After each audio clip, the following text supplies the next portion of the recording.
Hey everyone, welcome back. I'm Michael and we're going to be getting right back into some more Reddit stories. If you enjoy the video, make sure to leave a like and subscribe. Now, without further ado, let's begin. This story was posted by a user named 252 in the TIFU subreddit about 6 months ago. The post is titled, "I tried to bang a goth baddie and my wife found out. My wife and I are in a healthy and happy relationship. That said, we've been together since high school, so we both feel that we missed out a little by being each other's only sexual experiences. We've talked about this at length and decided a few years ago that we're okay with having a few hall passes in our relationship, since we very much intend to stay together the rest of our lives and don't want any resentment over missed possibilities. Plus, it's pretty rare that we could even find such an opportunity, as it's a little hard to find hookups when you're in a committed marriage and don't go out much. We even gave each other advance approval in case a situation arises, so long as we're safe about it and tell each other immediately afterward. We've both used one hall pass, each with someone we knew well enough but would never see again, and no issues came out of it.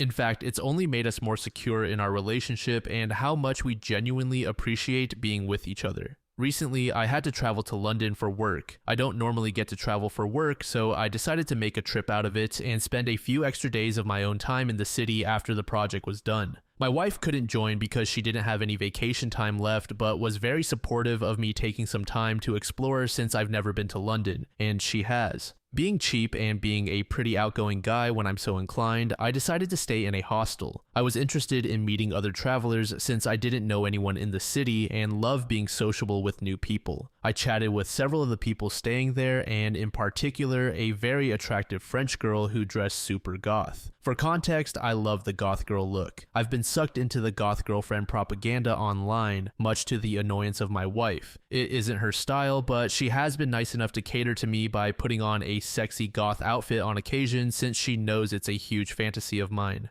Still, I pester her constantly to be more goth because I enjoy it so much. Anyway, I ended up spending a little bit of time with the goth French baddie. We both went to the hostel's happy hour event and hit it off there. I found out that she was recently single and was in London for an art show. It turned out we were both into emo music and we talked about our favorite bands. I had the thought that she was acting a bit flirty towards me but didn't think too much of it until I later found myself sharing a sink with her in the hostel bathroom. The hostel was co-ed, so each floor had a small shared bathroom with a communal sink and a door that was meant to be kept open, but which people frequently closed for the sake of having more privacy than just a stall to shower in. So I'm brushing my teeth while chatting up the real-life version of Shadowheart when she suddenly closes the bathroom door behind us. In my mind, my wildest fantasy is about to come true. It's even more exciting because of the adrenaline rush of being in a semi-public setting and a girl being so into me that she would make such a bold move. I can't believe this is actually happening to me. I instantly get hard. Then she turns around and asks, "Are you interested in learning about our Lord and Savior Jesus Christ?" She had me cornered for 10 minutes trying to talk me into salvation, while I grew increasingly despondent and immensely disappointed, with the whiplash of going from what could have been one of the crowning moments of my life to pure and utter dejection. When I told my wife this story, she laughed for a solid hour. She said it's karma for annoying her about wanting a goth girlfriend. User Jeff4Y said, "Every woman reading this has a brand new weapon to get away from guys they don't want hitting on them." User Dr. Cortex said, "Not the kind of missionary you had in mind." User Living Albatross said, "The Lord giveth and the Lord taketh away." The second post was made about 7 months ago in the AITA subreddit by a user named Aggressive Test. The post is titled AITA for refusing to go to my sister's wedding after she publicly humiliated my son. A few months ago, my sister, let's call her Jane, got engaged and started planning her wedding. Jane is 37 years old. Growing up, we were always close, sharing secrets and supporting each other through life's ups and downs. However, Jane has always had a tendency to be backhanded and passive-aggressive. She would make snide remarks under the guise of concern and often find subtle ways to belittle me or others. Despite this, I always tried to maintain a good relationship with her, believing that deep down she cared for me. This all came to a head during a recent family gathering at Jane's house. My son Liam, who is 7 years old, has a bladder issue that sometimes causes him to have accidents. We've been working with doctors and trying our best to manage it, but it's a sensitive topic for him. During the gathering, Liam had an accident. He was embarrassed, and I was in the process of helping him clean up when Jane noticed. Instead of being understanding or discreet, Jane loudly pointed it out in front of everyone. She said things like, "How disgusting," and "At his age, this is unacceptable." She even went as far as to say that Liam should be ashamed of himself, and criticized me for not getting him under control. Her comments made Liam burst into tears, and I quickly took him home to comfort him. As I was gathering our things to leave, Jane came over, still clearly upset. She asked me why I was leaving. I looked at her, trying to keep my voice calm for Liam's sake. "Jane, I think it's best if we go home. Liam is very upset right now." Jane rolled her eyes at me. "Oh, come on, it's just an accident. He needs to learn how to handle these things better. You can't just coddle him forever." My patience was wearing thin, but I tried to explain again. "Jane, Liam has a medical condition. We're working with doctors and it's a sensitive issue for him. Your comments just now were really hurtful. I was just telling the truth. He needs to toughen up. You're not doing him any favors by babying him." At this point, I was furious but didn't want to escalate the situation in front of Liam. I took a deep breath and said, "We'll talk about this later, Jane. Right now, I need to take care of my son." Without waiting for a response, I gathered Liam and headed to the car. On the drive home, I couldn't shake the image of Jane's face and her harsh words. This wasn't the first time she had made Liam feel bad about his condition. Each time, I had hoped she would understand and show some empathy, but it seemed like she was only getting worse. The next day, I called Jane to talk about what had happened. This conversation is from what I can remember. I wanted to explain again, away from the heat of the moment, and hoped she would see reason. "Jane, about yesterday, I need you to understand how much your words hurt Liam.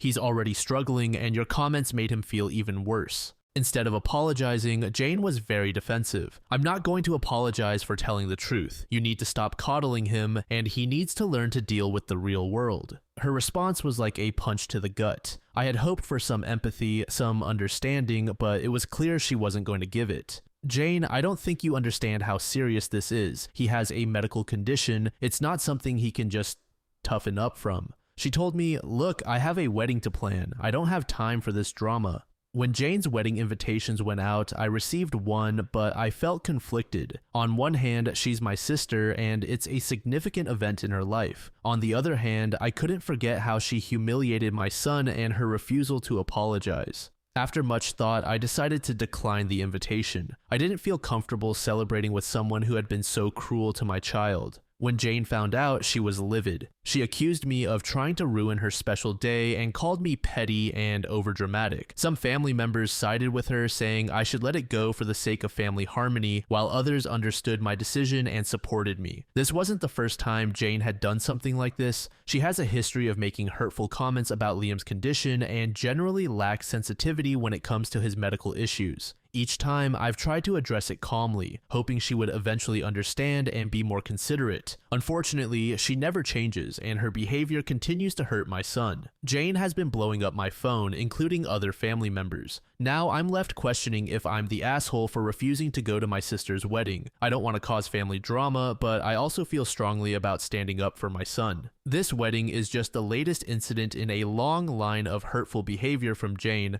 and I'm not sure how much more I can take. So am I the asshole for refusing to go to my sister's wedding after she publicly humiliated my son? User STL Hockey Girl said, "You need to do more as his parent. We're no longer attending gatherings with Jane owing to the negative impact she has on my son." To this, user Dragon Queen said this, "And keep it going like a broken record every time the family tries the just keep the peace mantra. The moment you show you aren't going to be the one to persuade to give in to Jane's behavior is the moment the rest of the family might actually start to tell Jane to sit the fuck down and shut the fuck up." User LA Grad said, "Not the asshole, but for the love of God, stop taking your child around this woman. You are facilitating the harm being done." User Grape Gatsby said, "Not the asshole. You are not doing enough to protect your child from an abuser. Your sister is deliberately being cruel to a 7-year-old. It's not bullying, it is abuse. I would scorch the earth. Also, next time, tear your sister a new ass in front of your child. Let him hear you defend him to the moon and back. Sister." Update.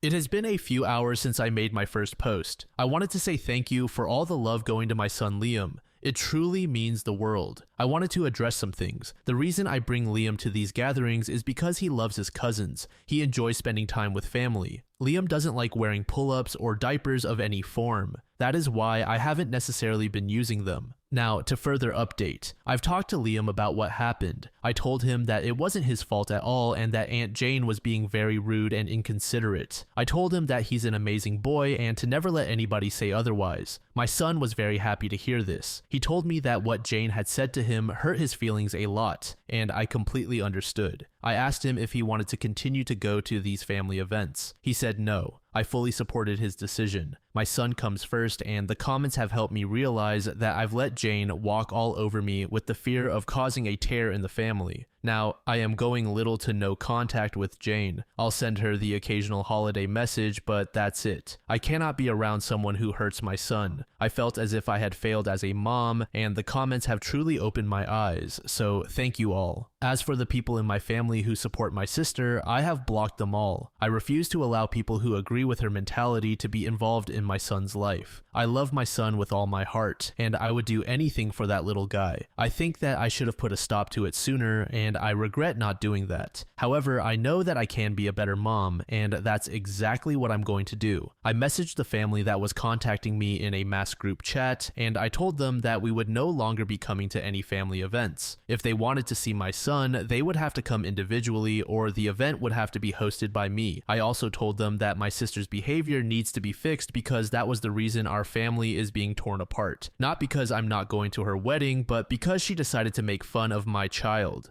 My mother is on my side and fully supports my decision. My father is still stuck in the middle, and for that, I think I should go low contact with him too. I'm going to keep in touch with you all and keep the updates coming whenever I can. All I know is that even if she gives my son the apology he deserves, I want nothing to do with her. I don't want her around my son. Update 2. It's been a couple of months since I made my update post, so I figured I should update once more. My sister Jane got married on December 4th, and it has been such a roller coaster. I did not go to the wedding, nor did I go to any after party or a gathering they had. I am not at all interested in any of their plans. From what I heard, red wine was spilled on her dress, which in turn ruined the photos. Anyways, I ended up taking Liam to the mall and just spent the entire day with him. I bought him some new Lego sets, clothes, and basically everything he wanted. My boy deserves to be spoiled. Before anyone asks, yes, he still has his bladder issues. However, yes, we managed to get him used to wearing pull-ups and other things to manage his accidents. A lot of people sent me messages regarding certain things to use, and honestly, it really helped a lot. I checked a few of them before I logged out of this account. It wasn't easy getting him used to the change, but Liam understood that it was for the best and learned to use them. He hasn't really complained about anything so far. Now, the big question is, what's going on with my sister? Like I said, she got married and all, blah blah blah. According to her maid of honor, she was a real bridezilla. So glad I wasn't there. I feel bad for her fiance. I am still no contact with her or anyone in my family that supported her. My mother has been my rock. It hasn't been that hard to adjust, actually. My father has been cut off as well. My father and I never got along, so it isn't a loss for me. I fully believe that he is the reason my sister acts the way she does. My sister has tried to reach out to me a couple of times. Most of them were just her berating me for not going to the wedding, and the others were half-assed apologies. I honestly couldn't care less about what she says. I read Liam some of the comments, and guys, you made him the happiest little boy on earth. His birthday was actually 4 days ago, January 22nd. He is now 8 years old. We had a nice Lego-themed party for him. My mom and a few cousins were invited along with his school friends. He had an accident during the party, but finally, no one was there to berate him for something he can't control. This next post was made in the entitled Parents subreddit by a user named mdizzle about a year ago. The post is titled, "My parents don't like my boyfriend, so they gave me an ultimatum. Looking for experience and opinions. All are welcome." I'll try to make a long story short. I'm an only child, and my current boyfriend and I have been dating for 6 years, starting when I was 19 and he was 20. We met at junior college where we started dating, and after that we went to different UCs but within an hour of each other. My parents met him early on by joining us at dinner. Everything seemed to go well. Then soon after, we went to his parents' house, who live about 2 hours from my parents, so I could meet his family, and after learning this, my mom told me how hurt she was that we didn't come to see them too. I expressed that this weekend was for me to meet his family, but it was clear that she felt almost betrayed. Fast forward, my parents invite me up to our cabin and my boyfriend joins. We take my car because it was already loaded with laundry, etc. After we arrive, my dad pulls me aside and pretty much quietly yells at me how wrong it is that I drove and that we took my car. He's the man, he should be driving. This started everything going forward on a sour note. The cabin is in Tahoe, so my boyfriend wore a sweatshirt with his hood up during some of the time at the cabin. My parents, to this day, cite this as weird and rude, as well as a reason they don't like him. As we continue our relationship, it's clear that my parents don't like him, but they can't really give what I would call good or justifiable reasons. They'll say he's just not a good fit for the family. They don't tell me to stop dating him, but they do tell me that I need to keep them and him separate. They don't want to really hear about him, and he's not welcome at their house or cabin. He's never cheated on me, abused me, he has no drug problems, etc. Nothing that a normal parent would cite as a problem. Eventually, it became an ultimatum given to me by my parents. They'd tell me that if you continue to date him, eventually it will be either him or us and you'll have to choose. Among other things, they would tell me that he'd never be an attorney, which is what he wanted to do, and insinuating that he probably wouldn't be much of anything at all. After undergrad, I started working at a financial firm. He graduated from undergrad at UC Berkeley and was accepted to law school across the country. We were always very serious about each other and made the decision to do long distance until he graduated and moved back to California. My boyfriend has since graduated from law school, moved home, and took the bar last month. He starts work this October and had a contract since last year. They have known about this as well. Now, 6 years into our relationship, I call my parents and tell them that we are going to be moving in together. About 20 minutes later, I get a text from my mom saying that she doesn't want to rain on my parade, but that this path excludes her and my dad from my future. That they love me, but they can't be in my life if I choose to be with my boyfriend. I told them I would never understand. Since then, they have sent me more and more text messages saying stuff like, "We feel like we're losing our daughter, this is heartbreaking, etc., and all at the same time including that this is my choice and my fault. I texted my parents that I thought my boyfriend and I should come over and talk, that texting about this kind of thing is stupid but not to be patronized or belittled, and if it turned to screaming that we would leave. My parents then replied that they wanted to see me face to face to talk, but that my boyfriend isn't allowed. My boyfriend even called my father the night of the initial "we can't be part of your life" text to try and talk or meet up and see if there was a way to talk through any legitimate concerns. My dad did not answer and responded until a week plus later, only to text him that they haven't really ever liked him, that he wants to work through it with me alone, and it's mine and my boyfriend's fault for not trying to address things earlier. Among other ridiculous reasons to not like my boyfriend were, Berkeley isn't a man's college. My dad. One time in college, my professor lost my final exam, and when I found out via my final grades and was frantically calling her to figure out what happened, my parents told my boyfriend, "See, this is why we didn't want her to have a boyfriend in college." They've found ways to blame him for everything. The only thing that ever had any merit was that he wasn't working yet. Well, this was because he was going to school to be a lawyer. My boyfriend is the nicest, most calm and peaceful person ever, and he loves me more than anything. But apparently, their pride is more important than being wrong and accepting him. I guess I'm just trying to figure out if this is normal or if it's as wrong as it feels to my boyfriend and me. User Hazel24 said, 1. This is not normal. 2. The unreasonable ones here are your parents. I've dealt with this kind of BS on your boyfriend's end. My bet, there is nothing that your boyfriend can do to make your parents like him, because they would have a problem with anyone you dated, because you dating and having a relationship means that they get to have less influence in your life. Your parents are doing you a favor here. If they want this to be their hill to die on, let them die there. User Snoo Words said, your parents are trying to control you. Stand your ground. They gave you an ultimatum. Take it and tell them you're sorry they don't want to be in yours and your boyfriend's lives. Do not negotiate with terrorists. Thanks for the award. User Far Administration said, no, it's not normal. Your boyfriend definitely sounds like a keeper. So many youthful relationships fail, but here you are, still together. Most people would be overjoyed that their daughter found a nice guy with a career as a lawyer. Is your family owed money by any chance? Because your description of their behavior makes them sound like that elitist or classist type who expected you to pick a Harvard graduate from the sons of the families within their social circle. Choose your boyfriend. Let your parents discover what their ultimatum really means. They need to be taught that you are your own person, along with the important life lesson to never make an ultimatum unless you know 100% that you will win. Leave the door open for the future in the hope that they will one day pull their heads out of their asses and reach out. Let them know you are sorry that it has come to this, but they are the ones choosing to walk away, not you, by making it an ultimatum. Good luck to you and your boyfriend for the future.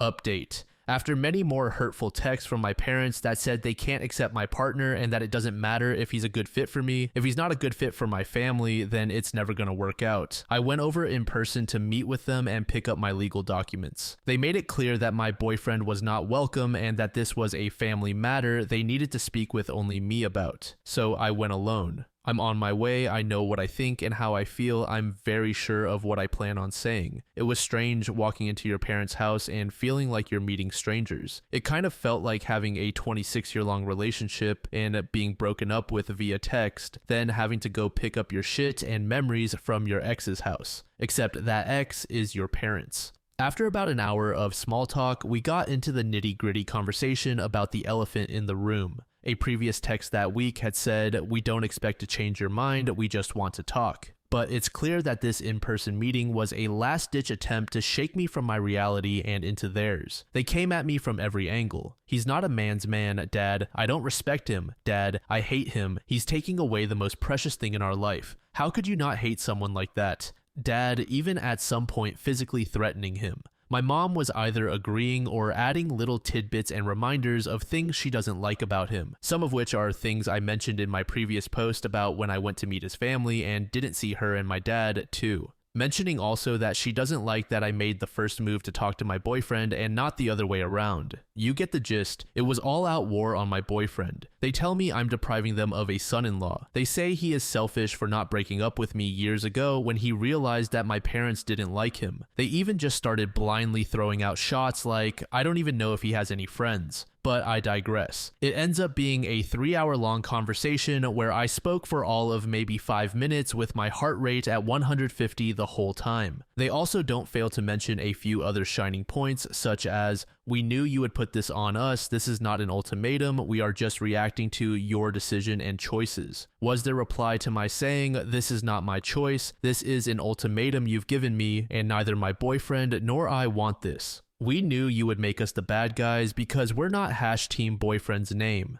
Any of your friends and family who say we will come around or it will get better are lying to you and saying what you want to hear." They asked me why they should like or be impressed by my boyfriend. I told them various accolades. Dad replied with, "Education doesn't impress me." I told them how wonderful he was through some of the toughest times in my life and how he supported and kept me sane when even my parents were coming down on me about how I wasn't doing enough. They said, "That's what any boyfriend would do." They said because my boyfriend's dad helped him get through school by paying his tuition, he's had everything in his life handed to him. Dad said, "I think your mom is having an epiphany about who you're becoming, like I'm some monster." They said, "We feel like you're not listening to us because I'm not just blindly agreeing to break up with my boyfriend." Dad said, "This kind of thing happens all the time."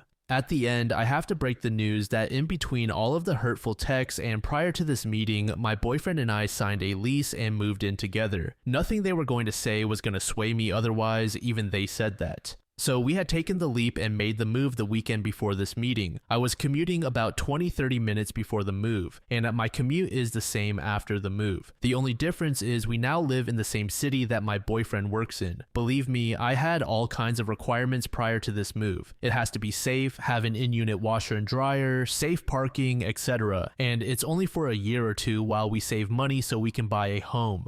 Contrary to my parents' belief, I'm capable of rational decisions. I tell them first that we signed the lease and where it is. They start going off about how, oh, of course, making it easy on him again. So they see this move as me being some smitten teenage idiot, not about how this is a relationship with compromise. They tell me that my commute is going to be brutal and that I'm lying to myself if I think it's not. But it's clear that I can't slowly ease into it, and I have to just rip off the band-aid because they are straight up just wrong and trying to convince me that I don't know what I'm talking about. So I say, I've already been doing it for a week. We moved in last weekend. They are just dumbfounded. Like, I thought you guys said you weren't planning on changing my mind, so why so surprised that I just went ahead and made my choice? My mom starts crying. My dad keeps saying, kid. It's about 10 p.m. at this point, so now that they know I have a slightly longer drive home, they are kind of sweeping me out the door so I can get home before it gets too much later. My mom gives me this big sobbing hug. At this point, I've run out of tears. I was crying throughout the entire conversation, but at this point was just over the bullshit. My dad, who rarely even tells me that he loves me, gives me this awkward, desperate hug too, that just kind of makes me roll my eyes. I get in the car and drive home just totally exhausted and confused. Truthfully, they did a good job of again making me question my own thoughts and choices, but I get home and just start spilling everything that they said to my boyfriend. He's not surprised, but as I said in my last post, he remains Swiss in all of this and doesn't say anything shitty about them. He just holds me close and lets me vent.